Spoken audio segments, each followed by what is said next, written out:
అయితే దావీదు యెరూషలేమునందు నిలిచెను. ఒకానొక దినమున ఇక చదవండి. ఇక ఒకానొక దినమున పొద్దుగుంకు వేళ దావీదు పడక మీద నుండి లేచి ఏ సమయంలో అమ్మాయి ఏ సమయంలో తల్లిగా పొద్దుగుకే సమయంలో మంచి మంచి లేచాడంట. నిజాన్ని మీరు చెప్పండి, జనరల్గా ఏ టైంలో నిద్రపోవాలి? సమయం జనరల్గా నిద్రపోయేది ఏ టైం అండి? పొద్దుగూకినప్పుడు మంచం మీద లెగుతారా? మంచం మీద పోయే టైం అది. పొద్దుగూకిన తర్వాత ఏమంటే అక్కడ రాసి ఉంది, రాజులు యుద్ధము చేసే సమయం, వసంతకాలము. రాజులు యుద్ధము చేసే సమయం, రాజులని యాజక సమూహము శత్రువైన సాతాను మీద యుద్ధం చేసి దేవుని సంఘాలను కాపాడుకునే సమయం అండి అది. తల్లి, రాజునటువంటి వాడు ఒక సంఘాన్ని రాజ్యం ఏం చేస్తాడండి? ఒకటి, ఏ రాజైనా తన రాజ్యానికి మొదట ప్రొటెక్షన్ ఇవ్వాలి, కాపలా కాసుకోవాలి. రెండోది, రాజ్యం యొక్క సంక్షేమాన్ని చూడాలి. రాజ్యంలో ఏ సంక్షేమం కావాలో, ప్రజలకు ఏ అవసరం ఉన్నాయో అవన్నీ ఆలోచన చేయాలి. అలాగే శత్రువు నుంచి రాజ్యాన్ని కూడా కాపాడుకుంటూ ఉండాలి. ఒకటి, సంఘం అభివృద్ధి చేసుకుంటూ ఉండాలి, సంఘానికి క్షేమాభివృద్ధి ఇస్తూ ఉండాలి, సంఘం కాపులా కాసుకుంటూ ఉండాలి, శత్రువుల పాలించి సంఘాన్ని కాపాడుకోవాలి. అలాగే సంఘాన్ని కూడా రాజ్యాన్ని కూడా విస్తరింపజేయాలి. ఇది రాజులు చేసే పని. ఇప్పుడు మన అయ్యగారు ఏం చేస్తున్నాడు? అక్కడ దావీదు భక్తులు అక్కడ రాయబడి ఉంది, వసంత కాలమున రాజులు యుద్ధం చేసే సమయం, రాజులందరూ ఎత్తుకెళ్లే సమయంలో అయ్యగారు ఎక్కడ ఉన్నాడండి? ఎక్కడున్నాడు? మెల్లిగా నోటు చదువుతారు, పెద్దగా చెప్పండి. బిడ్డ మీద పడుకుని నిద్రపోయి అమ్మ పొద్దుకొక్కునప్పుడు పడక మీద లేచాడంట. మీకు అర్థమైందండి? మగాడనేవాడు పగల పడుకోవటమే ఒక దరిద్రం. అట్లాంటి ఒక రాజు అయ్యుండి శత్రువుల మీద యుద్ధం చేస్తాం, నీ సైనికులందరూ కూడా శత్రువుల మీద యుద్ధం చేస్తూ నీ రాజ్యాన్ని కాపాడుతుంటే రోషం అనిపించలా? దావీదా, కాలం కాని కాలం, సమయం కాని సమయంలో నువ్వు నిద్రపోవడానికి మిద్ది మీదకి వెళ్ళి పొద్దుగుకే సమయంలో ఎంత తిన్నాడో ఏమో తిన్నాడో తెలియదు కానీ పొద్దుగుకి దాకా పడుకున్నాడండి. పొద్దుగుకి దాకా పడుకుని అనుకుంటా లేచాడంట. అమ్మా ఇప్పుడు చెప్తానండి మీకేమైంది, ఏమైందన్న కొంచెం కునుగుబాటు ఏమవుతుంది అన్న కాసేపు నిద్రపోతే ఇంత గొప్పలు అనుకోటియా చూస్తారా? ఇప్పుడు ఈ దావీదు గారు కాలం కాని కాలంలో, సమయం కాని సమయంలో కొంచెం నిద్రపోయి లేచాడండి. ఏంటని తెలుసా? దావీదు పడక పెట్టి లేచేసరికి ఏం జరిగింది మీరు చెప్పండి. ఇప్పుడు చెప్పండి అంటే అక్కడ ఉన్న చదవండి అని అర్థం. దావీదు పడక మీద లేచి రాజనగరి మిద్దె మీద నడుచుచు పైనుండి చూచుచుండగా స్నానము చేయి ఒక స్త్రీ కనబడెను. ఆమె బహు సౌందర్యవతి అయ్యుండుట చూచి దావీదు దాని సమాచారము తెలుసుకొనుటకై మీ తలలు పైకెత్తుకొనడి తల్లి అన్నాక, దావీదు గారు పుట్టిన చిన్నప్పటి నుంచి దేవుడు ఎదిగిన వాడండి. చిన్నప్పటి నుంచి దేవుడి కొరకు ఎన్నో పాటలు రాశాడండి, దేవుడి కొరకు ఎన్నో పాటలు పాడాడండి. ఇంకా మీకు అద్భుతమైన మాట జీవితం రాసుకోండి. దావీదు పాటలు పాడితే దయ్యాలు పారిపోయినాయండి. గట్టిగా చప్పట్లు కూడా దేవుడు కనపరచాలి. దావీదు పాటలు పాడుతూ ఉంటే సౌండ్ మీద దెయ్యాలు పారిపోయినాయి. అదేంటో మనం పాడితే పోయిన దయ్యాలు వచ్చి కూర్చుంటాయి. అర్థం కదా? దావీదు పాటలు పాడితే దయ్యాలే పారిపోయినాయి. అలాంటి గొప్ప ఆత్మీయ స్థితిలో ఉన్నవాడు. చిన్నప్పటి నుంచి పాటలు రాశాడు, పాటలు పాడాడు. ఇలాంటి గొప్ప వ్యక్తి ఏమైపోయిందంటే జరిగినటువంటి వినండి. ఇలాంటి వ్యక్తి ఆ రాజనగరి మిద్ది మీద స్నానం చేస్తున్న ఒక స్త్రీని చూశాడంటండి. అమ్మ మీరు ఏమనుకుంటే ఒక మాట అంట, ఏమని అనుకున్నాకంటే నాకు సిగ్గు శర్మ సేవలోకి వచ్చినా కానీ ఆపేయాలి అబ్బా బాబనా సరే స్తోత్రం అంటే వాక్యం చెప్తుంది కాబట్టి అమ్మా అందరూ దావీదుని ఎడతాం కాకపోతే దావీదుని ఎడుతున్నారు. కానీ ఒక స్త్రీ అయ్యుండి పైన రాజనగరి మిద్ది ఉన్న సంగతి తెలుసు, పురుషులు ఉంటారన్న సంగతి తెలిసినప్పుడు శీల మీద నీకు జాగ్రత్త ఉండాలి. ముందు నీకు జాగ్రత్త ఉండాలి. పురుషుల మధ్యలో ఉన్నాము, బయట వాళ్ళ మధ్యలో ఉన్నాము, పైన రాజనగరి మిద్ది మీద ఉండి జనం ఉంటారు, అది ఆమె శీల మీద జాగ్రత్త ఉండాలి. కానీ ఈమె ఏం ఓపిక స్నానం చేస్తారు. దోకల గ్రూపులు లేవు ఆ రోజులు, లేకపోతే 4 రేకులు వేసుకునేది పాపం తల్లి. ఆ రేకులు లేవు అనుకుంటా ఆయన కోపం వచ్చింది. ఇప్పుడు నిలువున పోతే పోనీ ఆ పక్కన పెట్టండి. చిన్న స్వామి చెప్పినట్టు మన బంగారం మంచిదైతే నాన్న మన బంగారం మంచిది ఊరోళ్ళు అనుకోవటం ఎందుకు తల్లిగా? ఆవిడైతే భక్తి లేనటువంటి ఆవిడ దేవుడి యొక్క భయం తెలియదు అనుకుందాం. మన సంగతి చెప్పండి. చిన్నప్పటి నుంచి నువ్వు పాటలు పాడావు, చిన్నప్పటి నుంచి పాటలు రాసావు, ఇంత ప్రార్థనాపరుడివి. ఈరోజు ఒక స్త్రీని చూడగానే కన్న బిడ్డలాగా చూడవచ్చు. ఒక స్త్రీని తీసుకుని వచ్చి బోధించి తల్లి చిన్న కునికే కాలం కాని కాలంలో చిన్న నిద్రే ఏం చేశాడు తెలుసండి? కూతురులాగా చూసుకొని తన రాజ్యంలో కూడా ఆమెని తీసుకుని వచ్చి పాప అప్పటికప్పుడే ఆ అమ్మాయికి సమాచారం తెలుసుకున్నాడు. తీసుకుని వచ్చి అధికారం ఉంది కదండి, ఈ అధికారాన్ని బట్టి అండబలం, కండబలం, గుండె బలం, ధనబలం, రాజకీయ బలం ఉంది కదా, అందుకని ఒక బలహీనరాలను తీసుకొచ్చి పాపం చేశాండి. తల్లి వినండి, కాలం కాని కాలంలో పొందినటువంటి చిన్న నిద్ర కుటుంబ వ్యవస్థను ఎలా అతలాకుతలం చేసిందో ఇతరా. ఇతను ఆ సమయంలో పోయినటువంటి ఆ నిద్రకు పరిహారం ఏం జరిగిందంటే, బెత్షెబాని తీసుకుని వచ్చాడు, పాపం చేశాడు. పాపం చేసి అమ్మాయి ఇక నువ్వు ఇంటికి వెళ్ళిపోమని చెప్పి పంపించాడు. ఇప్పుడు నాకు సమాధానం చెప్పండి. బెత్షెబా దావీదు పాపం చేశారు. బెత్షెబా తన ఇంటికి వెళ్ళిపోయింది. దావీదు రాజనగర్ కాడ మిగిలిపోయాడు. ఇప్పుడు నేను అడిగే ప్రశ్న సమాధానం చెప్పండి. మరి వీళ్ళు చేసిన పాపం ఎక్కడికి వెళ్ళిందండి? అర్థమవుతుందక్క అన్న? ఇప్పుడు పాపం చేశారు ఇద్దరు. ఆవిడేమో ఇంటికి పోయింది, ఈయనేమో రాజనగర్ మిగిలిపోయాడు. కన్ను మిన్ను కానక అధికారం దాహంతో ఉన్నటువంటి నువ్వు చేసినటువంటి ఈ పాపం ఏమైందో తెలుసండి? పాపం ఎక్కడికి తెలుసండి? పాపానికి ఒక లాజిక్ ఉందండి. అదేంటంటే, సక్రియ చేయని వాని వాకిట, చెప్పండి పూర్తి చేయని వాక్యాన్ని, సక్రియ చేయని వాని వాకిట పాపము పొంచి ఉండును. గుర్తుందా మీకు? అది కారణము గుర్తుందా తల్లి? రైట్, ఇప్పుడు చెప్తా ఏం చేసిందో చెప్తాను. తల్లి, దావీదు చేసినటువంటి పాపము అతనితో అంతమైపోతే బాగుండేది అన్నాక, తెలుసో తెలియక మనం చేసిన పాపం మనతో నాశనం అయితే బాగుంటు. కానీ ఏమైతే తెలుసా, వీళ్ళు చేసిన పాపం ఉందే, ఆ పాపము దావీదు రాజనగర్ కాడ కాస్తుంది. పాపం పొంచి ఉంది, వాడి వాకిట్లో పొంచి ఉందండి. బయట ఇంటికి వెళ్ళిపోయింది. దావీదు రాజనగర్ మిగిలాడు. చేసిన పాపం వాకిట్లో పొంచి ఉండి, దావీదు ఇంట్లో నుంచి ఎవడో బయటకు వస్తాడో వాడిని చుట్టేయడానికి రెడీగా ఉందండి. ఇలాగ ఎదురు చూసిన సమయంలో దావీదు ఇంట్లో నుంచి మొట్టమొదటి బయటకు వచ్చిన వ్యక్తి ఎవరు తెలుసండి? అతని జ్యేష్ఠ కుమారుడు, అతని ప్రథమ సంతానము, అతను ఔన్నత్యము బలాత్సైనటువంటి అమ్నోను. అమ్నోను ఎప్పుడైతే బయటకు వచ్చాడో ఈ పాపం అమ్నోను పట్టేసిందండి. ఏమని తెలుసా? ఈ పాపం అమ్నోను ఎప్పుడైతే పట్టేసిందో సొంత చెల్లెల మీద మనసు పడ్డాడు. ఇది కల్లా కటారి గుళ్ళ. ఏం పోయే కాలం నీకు? అర్థమైతే ఏమవుతుందో? ఇప్పుడు నువ్వు చేసిన పాపం నీతో ఆగలా. అది తన పెద్ద కుమారుడు దగ్గరకు పోయి సొంత చెల్లెల మీద మనసు పడ్డాడు. చెల్లెలతో వ్యభిచారం చేశాడు. దావీదా ఇప్పుడు ఒక కొడుకు నరహంతుడు మారిపోతుంది, వ్యభిచారిగా మారిపోయాడు. కూతురు వ్యభిచారం అయిపోయింది. కాత అంతటి తాగలా. ఇంట్లో చేసినటువంటి కొడుకు పాటు వచ్చినటువంటి పాపము ఇది చిన్నగా ఒక్క గురుగు వెళ్ళి కుటుంబం మొత్తం గురుగులుగా మార్చేసిందండి. ఎలాగండి? ఎలాగైపోయింది? ఇక కుటుంబం అంతా ఎలాగైందంటే, అమ్నోను వ్యభిచారం అయ్యాడు, తామారు వ్యభిచారం అయింది. అంతేనా? తామారుకి అన్న ఒకడు ఉన్నాడు, అతని పేరు అబ్షాలోము.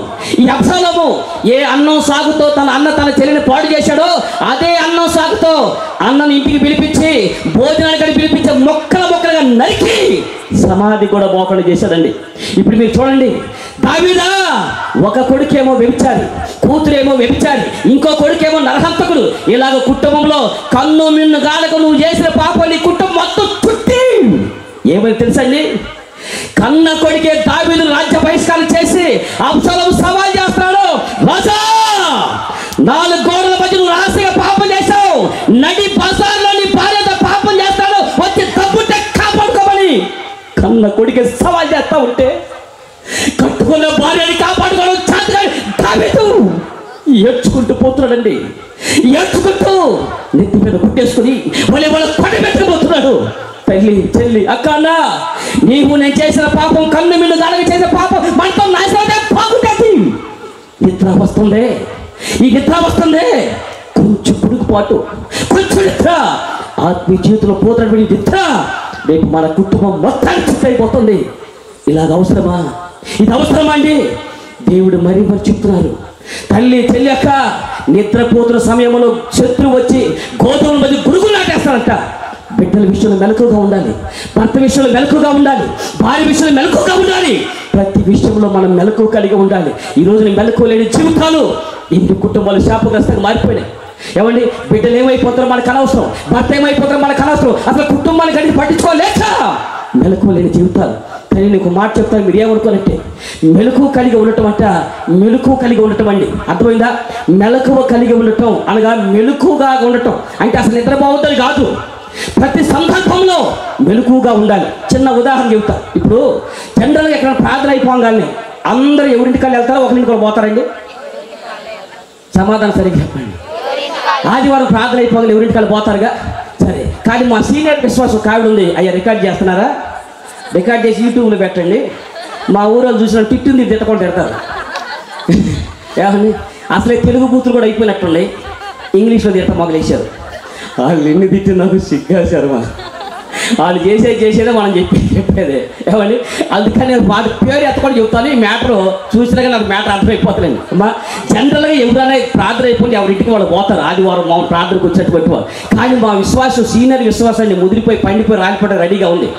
ఊర్లో విషయాలు మొత్తం నెత్తినేసుకుంటా ఉంటుందండి. ప్రార్థన అయిపోయి ఇంటికి వెళ్ళిపోకుండా ఆ ఇంటి ఏం చేస్తున్నారు, ఈ తోడుకోళ్ళు ఏం చేసుకుంటున్నారు, ఈ భార్య భర్తలు అనుకుంటున్నారు, తిట్టుకున్నది ఎంతే ఊరన్నీ చూసుకుంటే ఎప్పుడూ కొంప తిరుగుతండి. ఒకరోజు కరెక్ట్ మందిరం అయిపోయి వెళ్తా ఉంటే ఈవిడ అటు ఇటు చూసుకుంటా పోతాం. ఒక ఇంట్లో భార్య భర్తలు అనుకుంటున్నారు. ఏమండి పోనీ క్షమించండి, భర్త తిడుతున్నాడు, భార్య పడి ఉంది. ఆ పిల్ల అనుకుంటుంది పోనీలో కష్టపడి ముద్ద పెడతారు, భర్త ఒక మాట అంటే ఉందిలే అంటే అన్నదైనా పడతా ఉండండి. ఇక గబక్కన అటు ఇటు చూసి గబగబ లోపలికి వెళ్ళిపోయి అమ్మయ్య ఏంటాడు అంటాడు అంది. అసలే ఆడవాళ్ళకి ఇంకొక ఆడవాళ్ళు వచ్చాడు బలం ఎలా ఉంటుంది? అంటది అక్కయ్య ఎన్ని మాట్లాడతాడు చూసావంటే అసలు నేను ఈ ఊరికి వచ్చినప్పుడు ఎన్ని సామాన్లు తెచ్చాను కాపురానికి వచ్చావు అంటుంది. వచ్చిన గొడవ అయితే నువ్వు కాపురానికి తెచ్చిన సామాన్లు ఏంటి? ఈయన అంటాడు అదే నేను అడిగింది ఏంటి, నువ్వు ఆమెతో చెప్పేది ఏంటి, ఎన్ని సామాన్లు తెచ్చాను చెప్పండి. ఎన్ని తెచ్చావేంటి? ఎన్ని తెచ్చావు? ఒక బీరువా తెచ్చావు, ఒక మంచం తెచ్చావు. అది కూడా ఆటోలో చాలు కాబట్టి ట్రాక్టర్లు వేసుకొచ్చావు. 50 మంది వస్తారన్నారు, 150 మంది వచ్చారు. సంఘ పెద్దలు ఇష్టపేసాక అల్లాడిపోయారు. మళ్ళీ బీవేయాల్సి వచ్చింది.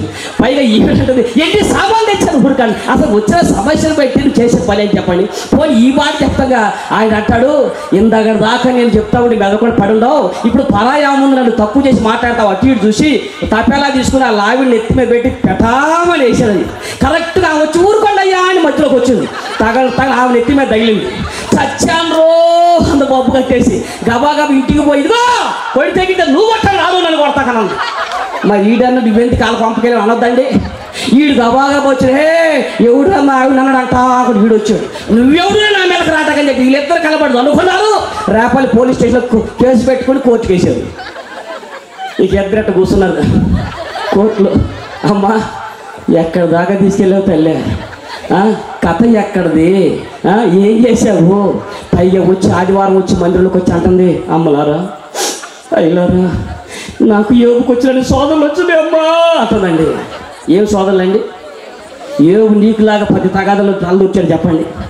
తగుదునా కూడా ప్రతి దాంట్లో ఉండాల్సిందేగా. ఊర్లో ఏ తగాదా జరిగినా మన నోరు ఉండాల్సిందేగా. నీకెందుకు వచ్చింది వాళ్ళు చెప్పు. ఊరందరూ ప్రతి దాంట్లోకి వెళ్తావు కదా అమ్మ.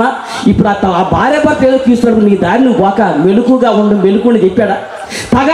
గబా పోయావు. ఆ లావిని కొడితే నువ్వు అడ్డం వెళ్ళావు, నెత్తి మీద బొట్టు కట్టింది. అది అంతా తాపుకొని ఇంటికి వెళ్ళి ఆయన నెత్తి మీద పెట్టావు. ఆడేమో వచ్చి ఈయన మీద కలబడ్డాడు. వీళ్ళిద్దరు కలిసి తనుకుని పోలీస్ స్టేషన్ కేసు పెట్టుకుంటే వాళ్ళ కోర్టు వేశారు. ఇప్పుడు కథ తీసుకొచ్చి అంటది పైగా సోదరులంతా నీ మీదకి వచ్చినాయా? ఏదుకు వచ్చిన సోదరులు వచ్చాయి నీకు చెప్పండి. అమ్మ మీరు ఏమనుకుంటే ఒక మాట చెప్తానండి. మన ప్రభుత్వ తండ్రి యేసు ప్రభు మనకు మాట చెప్పాడు గెచ్చిమని తోటలు ఏమంటే మీరు శోధనలో ప్రవేశించుకున్నట్లు. మార్కు సువార్త చదవండి ఒకసారి 14వ అధ్యాయం 38వ వచనం ఏమన్నారండి? మార్కు సువార్త 14వ అధ్యాయం 38వ వచనం అనుకుంటా.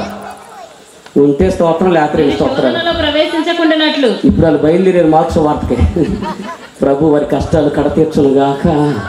చదువు తల్లి వెనకొస్తారులే. మీరు శోధనలో ప్రవేశించుకున్నట్లు మెలకుగా నుండి ప్రార్థన చేయుడి. ఏమన్నాడమ్మా? మెలకుగా నుండి. చివరి ఆఖరి మాట కాదు, మొదలు చెప్పండి. మీరు శోధనలో ప్రవేశించుకున్నట్లు మెలకుగా నుండి ప్రార్థన చేయుడి అన్న. ఎలాంటి ఈ మాట? శోధనలోకి మీరు ప్రవేశించకుండా అని రాశాడా? శోధన మీ మీదకి రాకుండా అని రాశాడా? పెద్దగా చెప్పాలి. అయితే శోధనలు మన మీదకి వస్తాయా, మనం శోధనలోకి పోతావా? పెద్దగా అక్కడ రాసిన వాక్యాలు చెప్పండి. మీరు శోధనలోకి ప్రవేశించకుండా మెలకుగా ఉండండి అన్నాడా? శోధన మీ మీదకి రాకుండా మెలకుగా అన్నాడా? మీరే శోధనలోకి పోతారు అంటే శోధనలు మన మీదకి రావు. శోధనలు మన మీద రావడానికి మన పెద్ద ఏవు శరీరం కాదు, ఏవు తమ్ముడు కాదు. అర్థమైందా? దేవుడి యొక్క వాక్యం చెప్తుంది మీరు శోధనలోకి ప్రవేశించకుండా మెలకుగా ఉండండి అన్నాడు. అంటే మనమే శోధనలోకి. ఇప్పుడు మన ఇంట్లో ఒక ఎలికి గారు తిరుగుతున్నారండి. ఎలికి గారిని పట్టుకుందామని ఒక బోను పెట్టాం. ఇప్పుడన్నా మీరు చూడండి, ఎప్పుడన్నా ఎలికిని పడతాకి బోను పెట్టారా? ఆ ఎలికి ఈ బోను శోధన లాంటిది. ఎప్పుడన్నా బోను ఎలికి ఎక్కడ తిరిగిద్దండి? తిరిగిద్దా? బోను ఎక్కడికి వెళ్ళదు, అక్కడే ఉంటుంది. ఎలికే ఎత్తుక్కుంటా బోన్లో ఉన్న మిఠాయి చూసి తలకాయ పెట్టి చచ్చుద్ది. అలాగే శోధనలు మన మీదకి రావటం కాదు, మనమే శోధనలోకి పోతాం. తల్లి చెల్లి అక్క మెలకువ కలిగి ఉండండి. ఎవరితో ఎలా ఉండాలో అంతవరకు జాగ్రత్తగా ఉండండి. ఎవరితో ఏ మాట మాట్లాడితే జాగ్రత్తగా ఉండండి. బిడ్డల విషయంలో మెలకువగా, భర్త విషయంలో మెలకువగా ఉండొద్దండి. లోక సంబంధం గురించి మనకు అనవసరం. యేసుక్రీస్తు రక్తమును కడగబడిన ప్రతి ఒక్కరిని మెలకువగా ఉండదు. అన్నయ్య ఇంటికి రావట్లేదు, అన్నయ్య ఏడకపోతాడమ్మా. మెలకువగా ఉండండి. మేటర్ మీరే మచ్చగా నూరుకోండి. ఇక అర్థమైందా? మన ఇంట్లో ఉన్నటువంటి పురుషుడు పరాయి కొంపలు తొక్కుతున్నట్టే ఎలాగుదా ఇంటికి రావాల్సినటువంటి బిడ్డలు పరాయి కొంపలు తొక్కుతున్నట్టే మెలకువలేదేమో.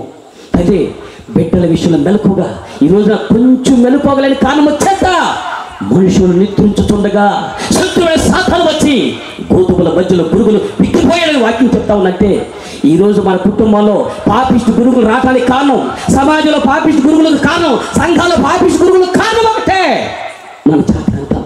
మనం మెలకువగా లేకపోవటమేమో. ఈరోజు కుటుంబం మొత్తం నిద్రపోయి జీవితాలు ఉంటున్నామా? ఈ రాత్రి ఉపచేద్దాం. నీవు ఎక్కడో నిద్రావస్థలకు పోయి ఆత్మీయ జీవితంలో నరకప్రాయి చేసుకుని గురుగులు నాటించుకుంటావో, లేక ప్రతి విషయంలో మెలకువ కలిగి ప్రార్థన చేసి అద్భుతంగా దేవునికి నిలబడతావో ఛాన్స్ నీకే ఇచ్చాడు. అర్థమైతే సపట్లు కొట్టండి, అర్థం కాకపోతే నన్ను కొట్టండి. దేవుడి స్తోత్రం చెప్పండి. ఈ దేవుడికి కనపడకుండా చెప్పండి. రైట్, స్తోత్రం. రైట్. ఒకటి